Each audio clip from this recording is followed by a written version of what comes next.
understand what a meme was, and I'm just like, oh, it's just a joke. Like I just say a funny thing. All right, cool.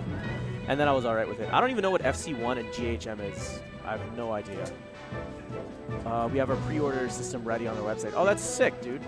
Make sure you check out what's the new hashtag that you guys have? I can't remember. Okay. Let's go. Well, I think we're going to get winners semifinals going on. FX WaterlessFishie versus PTFX Wobbles.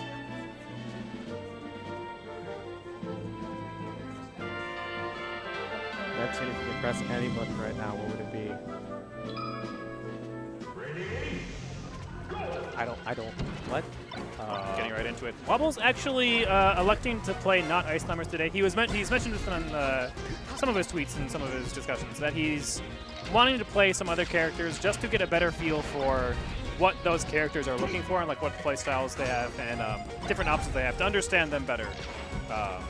With the idea of eventually going back to Ice Climbers and understanding the character. Yes. Being able to use that knowledge against them. This is exactly what I do in Street Fighter as well. It works in all games. And the idea is exactly what you touched on. Understanding how they're supposed to play. It's easy to go and say, oh, this character's cheap. Oh, this character's bull. You know, whatever. Ice Climbers are dumb. They just grab you and die.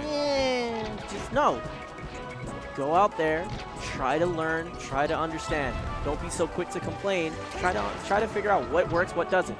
Now, Wobbles, swap in here to play Fox, because he's going to be seeing a ton of Foxes whenever he goes back out to all these majors. You're playing against a sea of these bastards. Yes. It's an ocean. God. It's like a whole planet that just like gets shipped to yours.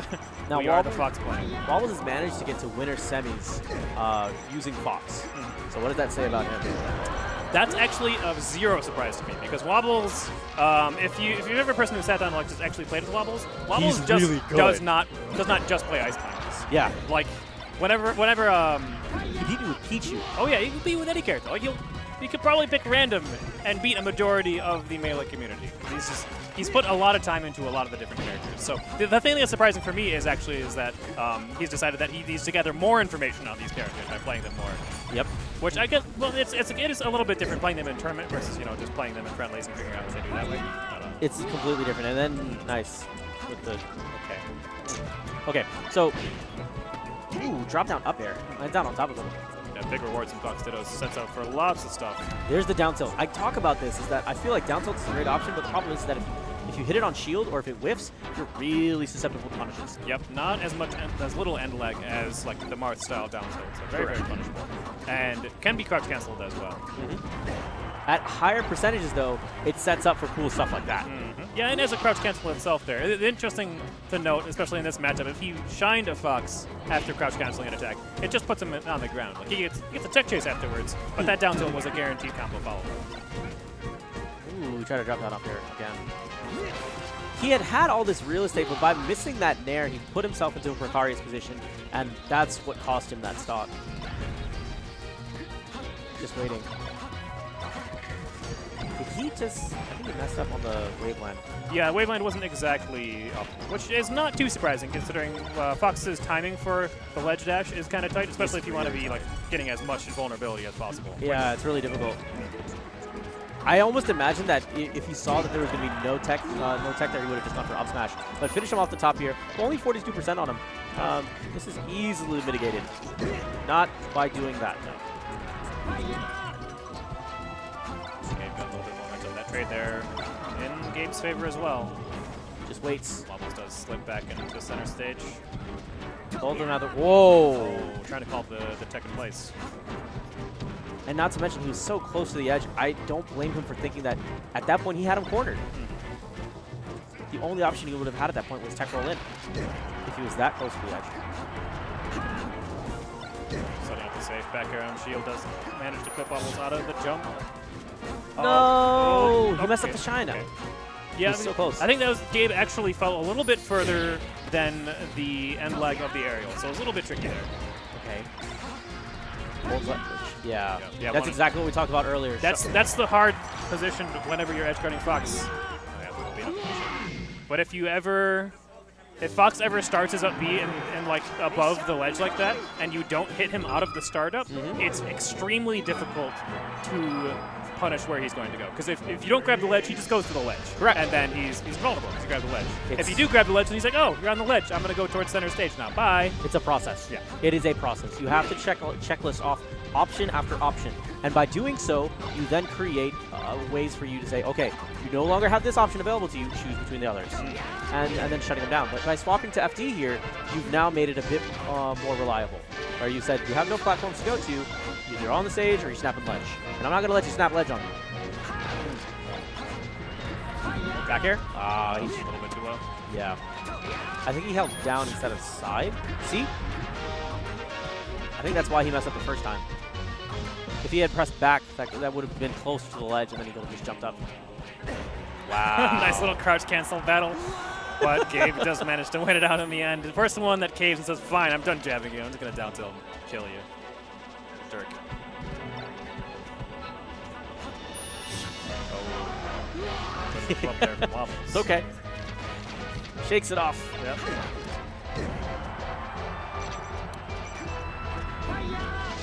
Damn. All right. Now,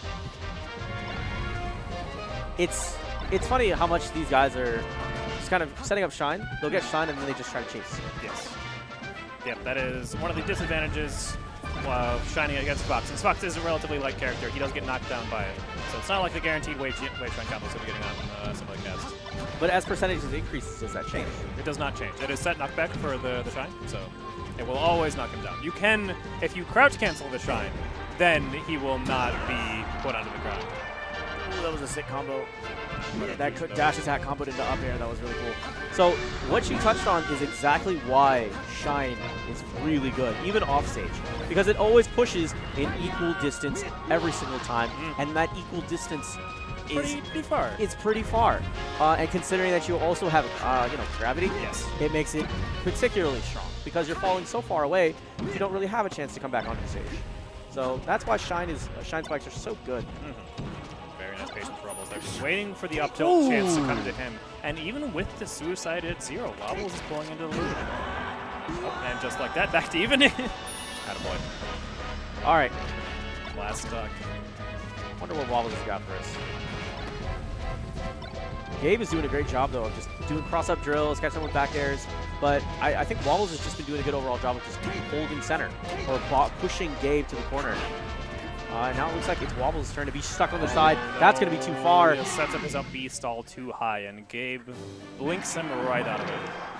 That was really good.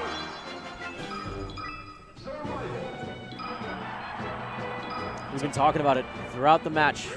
It's just run up Shine. And it's so interesting to see, like, even towards the edge, it's like you get such massive rewards from that, even from a on-stage position. Good job with the jab reset there. Not even holding the ledge. There you go. Yeah, so Fox, unlike Falco, does have hitboxes on the startup of his up B, little flames around him. But it's not until frame 20. And 20 frames in this game is a pretty long period of time. That's a lifetime. That is a lifetime. It's a very big window for Fox to just go, oh, you're vulnerable. I'm going to drop down there and blink you. And then you're dead. I think that's the big problem with the Candle, is that by putting yourself as a stationary target, you've given everyone tons of options. You can go out Shine, you can grab ledge, you can get prepared for the back airs, you can cover up options. Like, so many different things you can do. Good drill. Yep. He drilled him on the back, and at that point, the best thing that you can do is just Shine out of shield. Because it's a quick retort, and you're already that close. Gonna find the tech chase, but still manages to hold on to the line. Very nice recognition there that the Shine is going to push him off stage, setting up the backer afterwards. Clean. A little bit of flip there from Wobbles, not getting the shield drop that he wanted, but he went for the drop down up air. He's been doing that quite a bit. I think that's something that we're seeing a bit more from him. I think he's trying to experiment a bit more. Air dodge up, leaves him in just enough vulnerable states for him to get back aired. Wow. Super crazy up smash coming through from WaterlessFishie. Going to throw away a lot of momentum though on the miss, but still does manage to find the stray back air. I find that that's one of the things that people sometimes have difficulty punishing is that someone who's shielding on top of a platform. What are some ways that you find that people can deal with that? Well, it honestly is pretty difficult to just actively hurt them out of it because, you know, the standard way you beat shield is by grabbing them. And you can't grab someone on the platform without getting up onto the platform yourself. So a lot of times you just have to try to intercept the movement that they're going to do afterwards or pressure them safely. And that's actually one of the reasons why shield dropping is so scary. Because you go, oh, well, you're on a platform. I'm going to attack you safely from below. It's like, okay, that's cool. That's normally safe, but I can shield drop. So now it's not, so I'm going to back air you now.